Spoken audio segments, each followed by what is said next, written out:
एक channel biker Shekhar this is, और मेरे सामने जो कावासाकी निंजा 300 है। तो भाई सबसे पहले मैंने की दिखा देता हूँ, मैं की दिखा रहा हूँ। ये देख सकते हैं कि ये छोटी सी ब्रांडिंग है, के लिखा हुआ है, नीचे कावासाकी लिखा हुआ है। और सबसे बड़ी चीज है सिंपल की वेव की। यहाँ से पता चल रहा है कि ये कावासाकी की लो सेगमेंट की बाइक है, काफ़ी लो से ओल्ड स्टाइल में बाइक है। बात है भाई, हर जगह कावासाकी बंद हो चुकी है। ये कावासाकी निंजा हर अवेलेबल नहीं है, ये बाइक डिसकंटिन्यू हो चुकी है ये बाइक।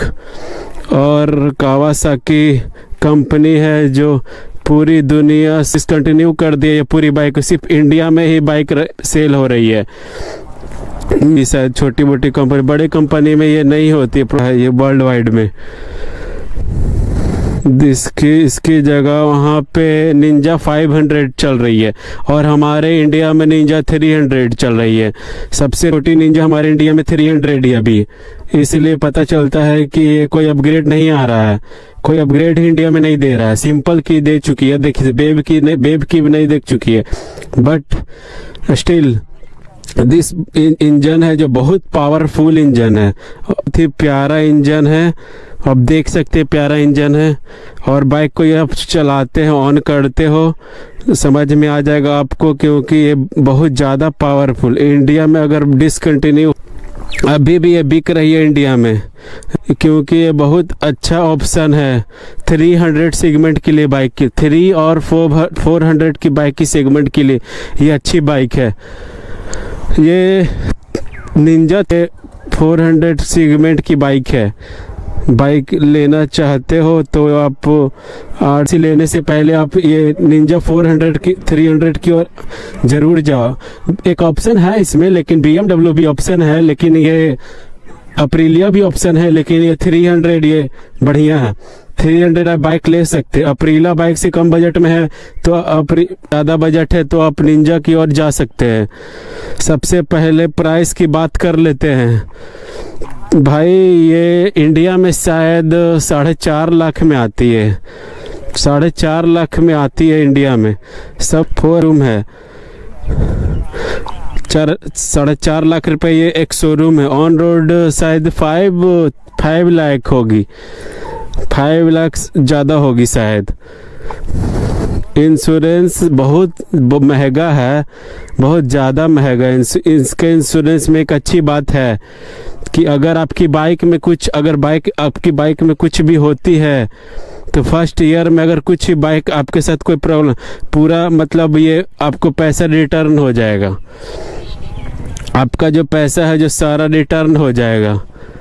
ऐसा नहीं है कि आपको सिर्फ एक शोरूम पैसा बाइक रिफंड होगी, पूरा पैसा आपका रिफंड हो जाएगा, जिससे 4.5 लाख रुपए आपको सब रिफंड हो जाएगी। मेंशन है वो सारा लेते हैं कि बाकी के चीज़ों की तरफ। तो भाई सबसे पहले बात कर लेते हैं इंजन की तरफ। ये कावासाकी की ब्रांडिंग के साथ आती है, कावासाकी लिखा हुआ है। तो आपको पैरेलल ट्विन इंजन है, 296 सीसी का इंजन है। निंजा 300 बोला जाता है, बट 29। और भाई इंजन तो मत पिस्टल है, वो इंजन एल्युमिनियम की तरह कास्ट एल्युमिनियम से बना हुआ है, जो कि लाइट वेट बनाती है। इस बाइक को हैवी हेल्प करती है लाइट वेट बनाने में। पावर फिगर की बात कर लेते हैं तो 39 bhp की पावर जनरेट करती है। 39 पावर आपकी आगे 11,000 आरपीएम के ऊपर देती है। काफ़ी जगह हाईली परफॉर्मेंस देती है ये। टॉप स्पीड की काफ़ी अच्छी होने वाली है। वही टॉर्क की बात कर लेते हैं तो 29.911 न्यूटन के टॉर्क जनरेट करती है आपकी बाइक। ये आपकी बाइक 10,000 आरपीएम तक, बट आपका मतलब मिड इंड हायर इंजन तो टॉर्क जनरेट करती है। लो इंजन के लो आपकी गियर शिफ्टिंग में नहीं मिलती है, और थोड़ी कम स्पीड में भी आपकी अपर गियर बाइक चल जाती है। इंजन है ना स्मूथ है कि डुअल सिलेंडर इंजन है, कहीं ना कहीं अपने आप को पुल जरूर कर लेती है बाइक। तो भाई इंजन इस बाइक का पूरा एक जैम है। Bike proper liquid cool engine के साथ आती है, 6 गियर ट्रांसमिशन के साथ आती है।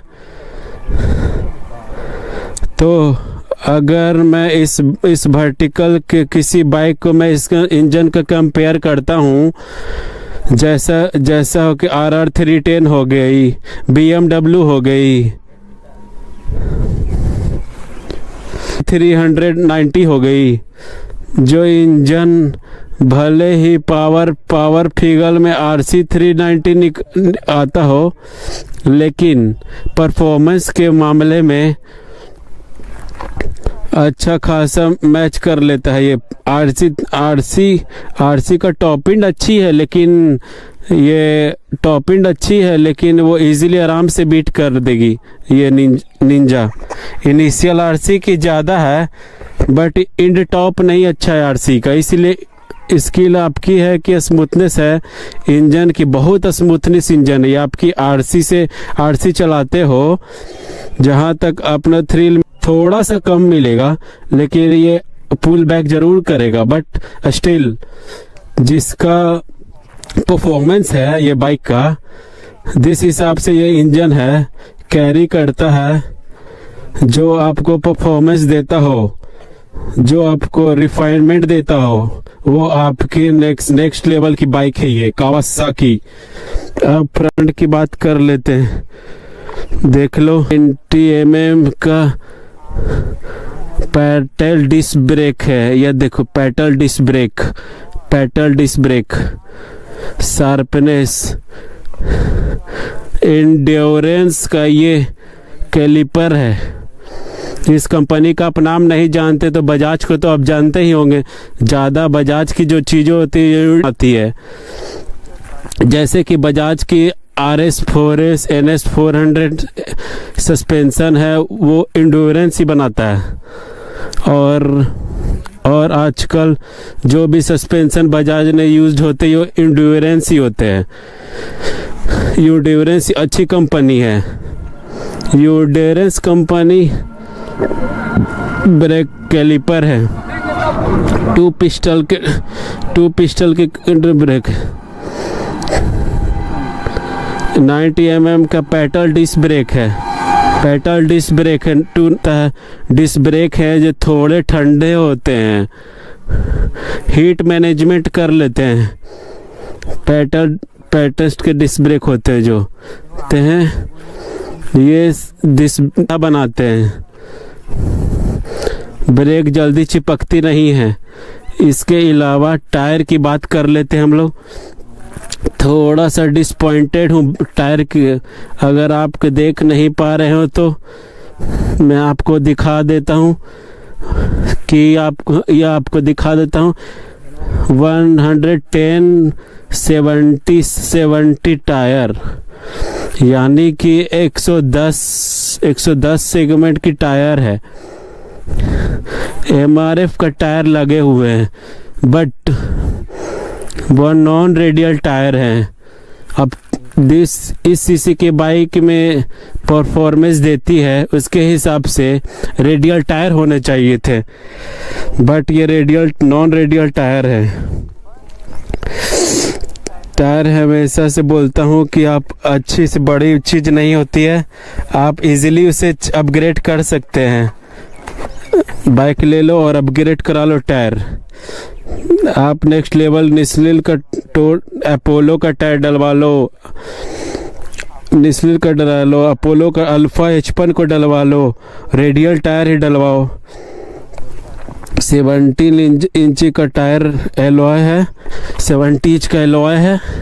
सस्पेंशन की बात कर लो, टेलीस्कोपिक सस्पेंशन है यूज होते हैं। ये यूएसडी स्पोक्स नहीं देते हैं, जैसा कि दिस बाइक की ओल्ड फैशन में दिखेगी, क्योंकि ये अपग्रेड नहीं हुआ है। इस कावासाकी को अपग्रेड करना चाहिए था। इंडिया में मैन्युफैक्चर जरूर कर रहा है, लेकिन कोई चेंजिंग नहीं किया गया, अपग्रेड नहीं आने वाला है। इसमें टेलीस्कोपिक सस्पेंशन दिया हुआ है, 37 Nm के हैं। यहाँ पे इंडिकेटर है, इंडिकेटर आपको है जो इंटीग्रेटेड इंडिकेटर है, जो आपको पूरा प्रॉपर जो फेयरिंग है इसी के अंदर इंडिकेटर टायर है। ये भी हैंड हैलोजन है। फ्रंट में आपको देखोगे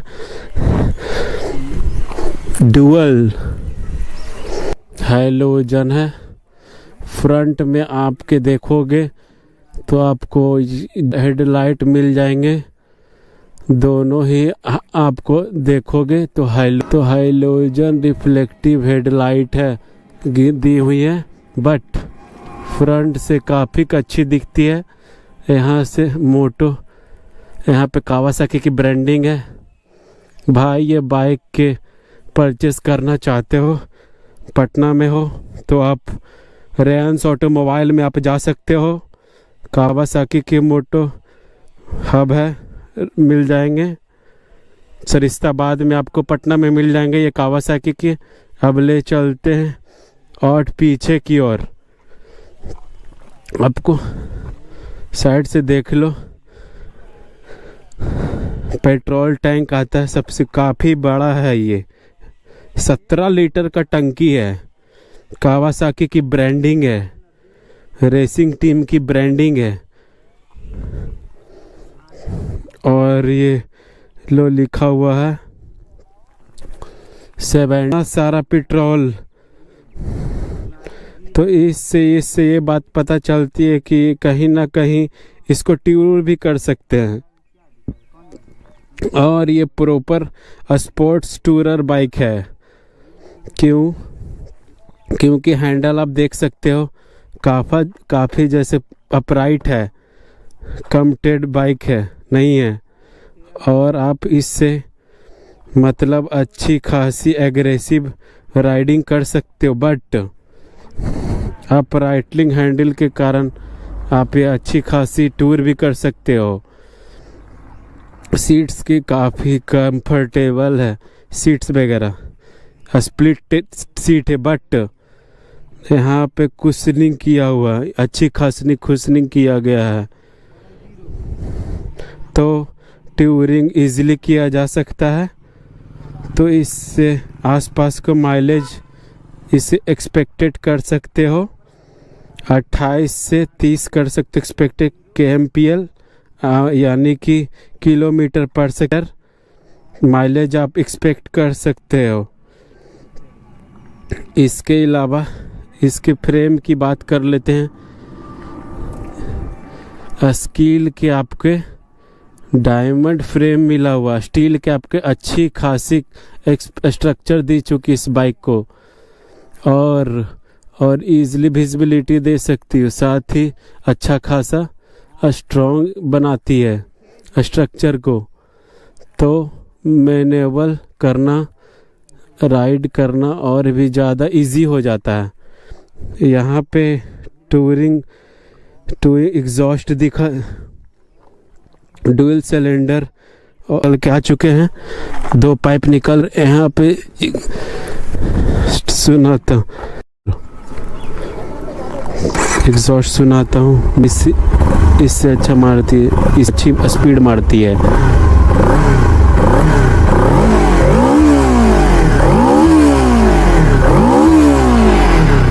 या देख सकते कितना आवाज दे रही है।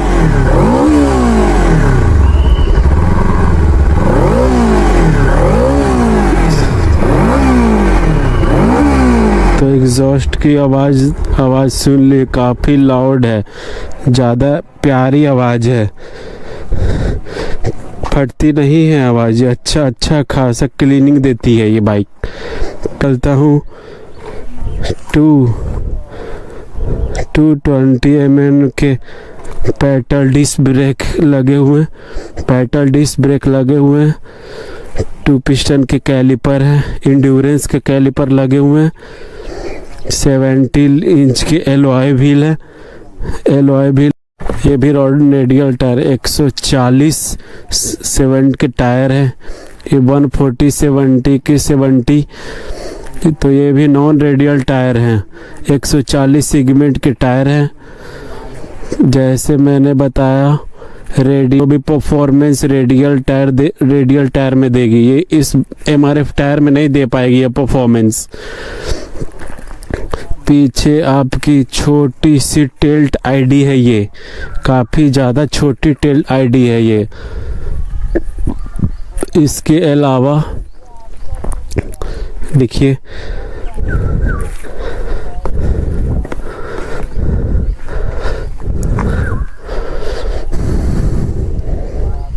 निंजा 400 देख लो, 500 देख लो। पीछे की ये जो ग्रैबरील हैंडल है बिल्कुल ही अलग लुक देता है, थोड़ा सा अलग दिखता है कि स्टंट करने वाली बाइक है। आगे चलते हैं मीटर की कंसोल की ओर। तो एक बार बैठ के दिखा देता हूँ, बैठा हूँ तो सीट हाइट की बात कर लेता हूँ भाई। 780 mm की सीट हाइट है और 140 mm की ग्राउंड क्लियरेंस है। क्लियरेंस थोड़ी सी कम है, स्पोर्ट हिसाब के शायद ये थोड़ी सी कम है, ये टूर बाइक है। ग्राउंड क्लियरेंस और ज़्यादा होनी चाहिए थी, 140 ठीक है। मुझे लगता है कि 150 mm के ऊपर ग्राउंड क्लियरेंस इंडियन में प्रॉब्लम दिख जाएगी, थोड़ी बहुत प्रॉब्लम दिख जाएगी आपको, गड्ढे वगैरह में दिख जाएगी प्रॉब्लम। बट हैंडल बार के जैसे कि यह देखो, आपको मीटर देखो, मीटर ऑन करके मैं दिखा देता हूँ। यह देखिए नीमक है, एनालॉग है, यह RPM ब्रेक करता है, ब्लिंकर, इंजन मार्क मॉनसन का, ये आपका इंजन ऑयल का, यहाँ न्यूट्रल का, ये दोनों किनारे में आपके इंडिकेटर्स की, उसके इंडिकेटर की बात कर ले, वो भी हैलोजन है।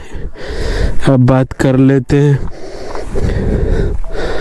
आपके अंदर क्लॉक देखने को मिल जाती है, ट्रिप A ट्रिप B देखने को। इसके अलावा यहाँ पे आप देख सकते हैं साइड में फ्यूल इंगेज देखने को मिल जाता है साइड में, और यहाँ पे आपका स्पीडोमीटर दिख जाता है, साथ में नीचे ओडोमीटर देखने मिल जाता है। ये आपको सारी इन्फॉर्मेशन कावासाकी, और भी कुछ इन्फॉर्मेशन इसमें को देखने को नहीं मिलती है। छोटा सा मीटर दिखता है, उतना अच्छा मीटर नहीं है। ये आपकी विंडशील है, ये आपके ग्लासेस लगे हुए हैं, जो कि मैंने इसे रैप करवा दिया। अच्छा खासा अब व्यू पीछे की ओर दे देती है। हैंडल को देख लो, फ्लिप ऑन हैंडल है, बार है अप राइट हैंड साइड का। ये आपकी ब्रेक है,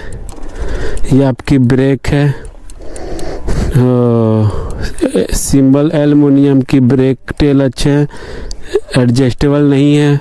ये यहाँ पे आपको इंजन कूल स्विच दिया हुआ है। ये आपका इलेक्ट्रिक स्ट्रक्चर देखो आरपीएम मीटर देखो, देखो आरपीएम मीटर भाई, भाई देखो कितना मीटर तक खींचता है।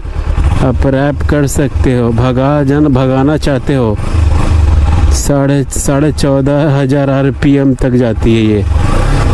मज़ा आ जाता है गाइस रैप करने में, आवाज़ सुन सकते हैं आप। लेफ्ट हैंड साइड में देख सकते हैं ये क्लच लीवर है। राइट साइड में ये आपका लो बीम, ये लो बीम हाई बीम ये है।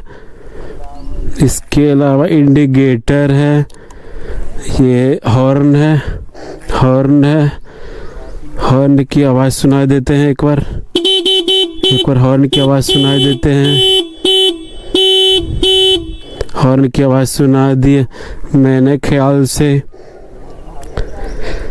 हल्का सा हॉर्न है, सिंगल हॉर्न लग रहा है, सिंगल हॉर्न लगा हुआ है इसमें। सिंगल हॉर्न आवाज़ से पता चल रहा है कि सिंगल हॉर्न लगा हुआ है। पिकअप देख लेते हैं, ऐसा ना हो कि बाद में बोलो कि भैया आप तो बोले थे कि सिंगल हॉर्न है, इसमें तो डबल हॉर्न लगा हुआ है। ऐसा नहीं बोलिएगा आप लोग कि सिंगल हॉर्न लगा हुआ है कि डबल हॉर्न लगा हुआ है। ये सिंगल हॉर्न लगा हुआ है, इसमें सिंगल हॉर्न लगा हुआ है, डबल हॉर्न नहीं लगा हुआ इसमें। और ये देखा जा सकता है एग्जॉस्ट के पाइप मैं दिखा रहा हूँ। यह देखियो एग्जॉस्ट के पाइप, ये दो पाइप जाकर एक सिंगल पाइप बन जाते हैं। आप एग्जॉस्ट आता है, इसके बाद दोनों कनेक्शन के एग्जॉस्ट आ जाता है। एक बार इस बाइक को चला के देख लेता हूँ भाई, एक बार कैसी परफॉर्म भागती है। एक बार चला के देख लेता हूँ कि कैसी भागती है ये। थोड़ा सा भगाएंगे ही,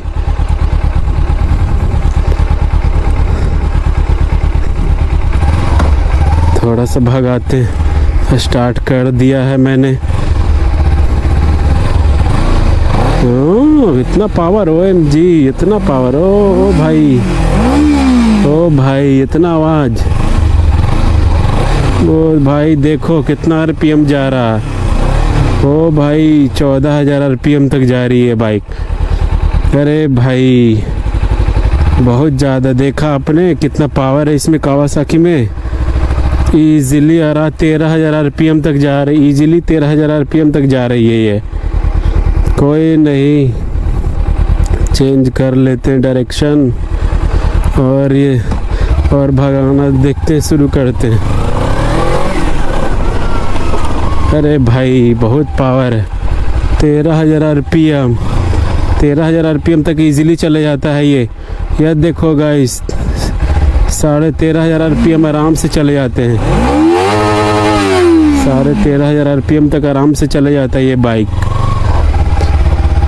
आप लोग ऐसा नहीं बोलिएगा कि भैया मेरा बाइक 13,000 आरपीएम नहीं जाते। देख लो सबका 13,000 आरपीएम जाता है बाइक।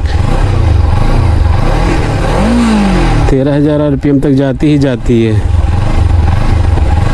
बहुत ज़्यादा पावर है इसमें। 13,000 आरपीएम आराम से इजीली चले जाएगी बाइक। कोई बड़ी बात नहीं है कि आराम से नहीं जाएगी, आराम से। ये 390 से वेस्ट है, मतलब जो KTM 390 है उससे ज़्यादा ये बेस्ट है। क्योंकि आप लोग ये बाइक ले सकते हो। KTM इनिशियल में निकल सकती है, टॉप एंड में नहीं निकल सकती है, क्योंकि टॉप एंड के लिए ये कावासाकी ही बनी हुई है। चलो मिलता हूँ नेक्स्ट ब्लॉग में, तब तक bye bye, thank you. OMG कौन आ रहा है भाई?